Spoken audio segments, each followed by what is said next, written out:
आज हम लोग उसने कहा था कहानी के पात्रों के संबंध में चर्चा करेंगे। इस कहानी में लहना सिंह और सूबेदारनी के चरित्रों को बड़ी सावधानी और सहज ढंग से उभारा गया है। इनके अतिरिक्त सूबेदार वजीरा सिंह, पुत्र बोधा सिंह, लेफ्टिनेंट साहब आदि का भी परिचय इस कहानी में हमें मिलता है। लहना सिंह इस कहानी का नायक है। कहानी का सारा घटनाक्रम उसी के इर्द गिर्द घूमता है। इस कहानी में उसके चरित्र की अनेक विशेषताएं उजागर हुई हैं। सच्ची वीरता के सभी गुण लहना सिंह में मिलते हैं। पूरी कहानी में वह आदर्श वीर सैनिक के रूप में छाया हुआ है। लहना सिंह नंबर 77 सिख राइफल में जमादार है। वो फ्रांस की ज़मीन पर जर्मनों से लड़ने जाता है। वो बचपन से ही साहसी है। उस समय उसने घोड़े की टांगों के नीचे प्रवेश करके एक बालिका के प्राण बचाए थे। युद्ध क्षेत्र में भी वह लड़ने के लिए हर समय तैयार रहता है। वो कहता भी है, एक धावा हो जाए तो गर्मी आ जाए, क्योंकि बिना फिरे घोड़ा बिगड़ता है और बिना लड़े सिपाही। जब वजीरा सिंह उससे कहता है कि यहाँ मत रहो, तुम्हारे पास केवल 10 सैनिक हैं, तो लहना सिंह उत्तर देता है, 10 नहीं 10 लाख। एक एक अकालिया सिख 1.25 लाख के बराबर होता है। लहना सिंह का शरीर घावों से भर जाता है, किंतु वह घावों की चिंता न करते हुए अपने कर्तव्यों को पूरा करता है। लहना सिंह बहुत ही निडर और साहसी है। बड़ी से बड़ी मुसीबतों से भी वो टक्कर लेता रहता है। जर्मन सेना के 70 सैनिक जब लहना सिंह की टुकड़ी पर हमला करते हैं, तब उसके पास मात्र 10 सैनिक थे, किंतु वो घबराता नहीं, निडरतापूर्वक शत्रु का सामना करता है और विजय श्री प्राप्त करता है। उसका साहस कभी उसे धोखा नहीं देता और वह सभी परिस्थितियों से जूझता रहता है। जांग पर गोली लगने के बाद भी वो लेफ्टिनेंट साहब को अपने ऊपर हावी नहीं होने देता। उसकी हेनरी मार्टिनी के 2 फायर ही साहब की कपाल क्रिया कर देते हैं। लहना सिंह के चरित्र में चातुरी और बुद्धि कौशल कूट कूट कर भरा हुआ है। वह अपनी बुद्धिमत्ता के बल पर नकली लेफ्टिनेंट को तुरंत पहचान लेता है और संदेह की पुष्टि जिस चतुराई से करता है, उससे युद्ध का नक्शा ही बदल जाता है। यदि उसमें बुद्धि कौशल न होता तो खंदक के सारे सिख सैनिक मारे जाते। वो बड़ी चालाकी से नकली लेफ्टिनेंट से सारा रहस्य उगलवा लेता है।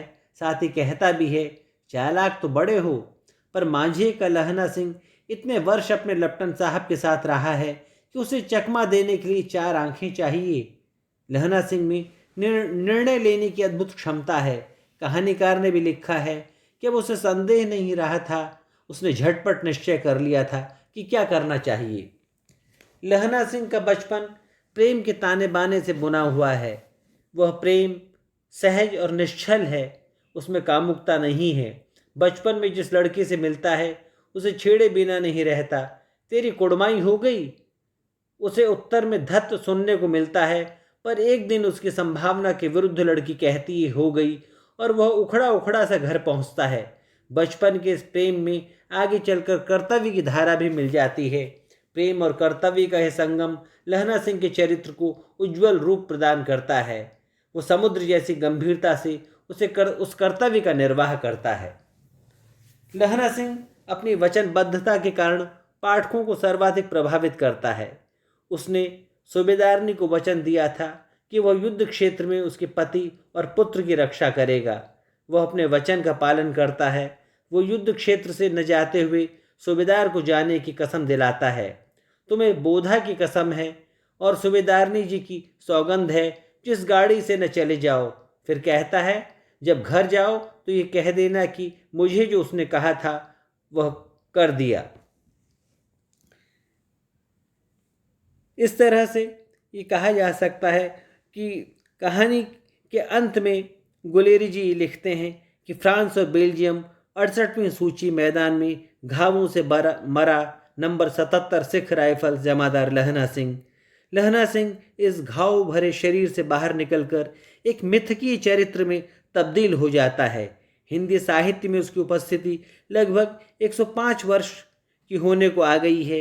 इन सालों में उसका शरीर अब भी बेल्जियम के मोर्चे पर पड़ा हुआ है और आत्मा हमारे जेहन में छाई हुई है। लहना सिंह एक साहसी, कर्मठ और निर्भय सैनिक, वचन का पालन करता प्रेमी के रूप में हमारे सामने आता है।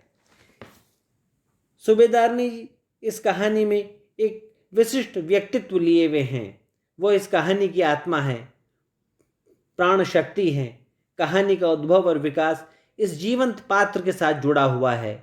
वो इस कहानी में कई रूपों में आई है। चुलबुली बालिका, गंभीर व पतिपरायण पत्नी, ममतामयी माता के रूप में वो पाठकों को प्रभावित करती है। शुरू में एक सरल किंतु चपल 8 वर्षीय बालिका के रूप में वह उपस्थित होती है, जिसे 12 वर्षीय लहना तांगे के नीचे आने से बचा लेता है। इस कारण लहना की व्यक्तित्व की छाप उसके हृदय पर जम जाती है। ये एक उज्ज्वल और पवित्र आकर्षण है। दोनों के बीच की नोकझोंक तेरी कुड़माई हो गई और धत्त तक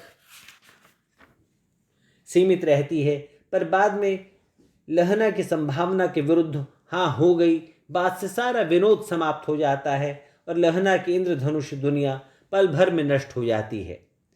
कहानी के प्रारंभिक अंश के बाद लंबे अंतराल के बाद लहना सिंह की उपस्थिति युद्ध क्षेत्र में डटे सैनिक के रूप में होती है, पर सूबेदारनी की जानकारी अंतिम भाग में हो पाती है। जब मृत्यु से कुछ पहले लहना सिंह विगत घटनाओं को याद करता है, तब सूबेदारनी एक आदर्श पत्नी के रूप में हमारे सामने आती है। वह लहना सिंह को पहचान जाती है और कहती है, अब दोनों पति व पुत्र जाते हैं मेरे भाग। तुम्हें याद है एक दिन तांगे वाले का घोड़ा दही वाले की दुकान के पास बिगड़ गया था। तुमने उस दिन मेरे प्राण बचाए थे। ऐसे ही इन दोनों को बचाना यह मेरी भिक्षा है। यह मर्यादा का अतिक्रमण नहीं हुआ है। यह सूबेदारनी के अटूट विश्वास और शालीनता का प्रमाण है। उदात्त चरित्र। सूबेदारनी का उदात्त एवं उज्ज्वल चरित्र पाठकों के मन में सदा के लिए अंकित हो जाता है। एक आदर्श पत्नी तथा आदर्श माँ के रूप में उसका चित्रण भारतीय संस्कृति के अनुरूप हुआ है। उसका निश्चल प्रेम लहना सिंह की जीवन की धारा ही बदल कर रख देता है।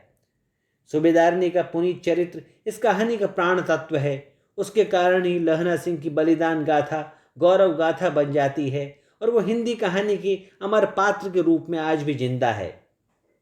इन दोनों के अतिरिक्त सूबेदार, बोधा, लपटन, वजीरा सिंह आदि पात्रों का भी उल्लेख हुआ है, किंतु वे विस्तार नहीं पा सके।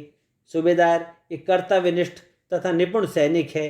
उसका पुत्र बोधा घायल है, जिसकी सेवा का भाग लहना सिंह के कंधे पर है। लपटन नकली लपटन है, जो अपनी बातों से लहना सिंह के चक्कर में चढ़ जाता है, पर उसकी गोली से ही लहना का प्राणांत होता है। वजीर सिंह पलटन का विदूषक था। वह हंसी विनोद से सैनिकों का मनोरंजन करता रहता है। आज हम लोगों ने इस कहानी के पात्रों के संबंध में चर्चा की है। आने वाले व्याख्यान में हम कहानी के वातावरण, भाषा शैली, प्रतिपाद्य और उद्देश्य के संबंध में बात करेंगे।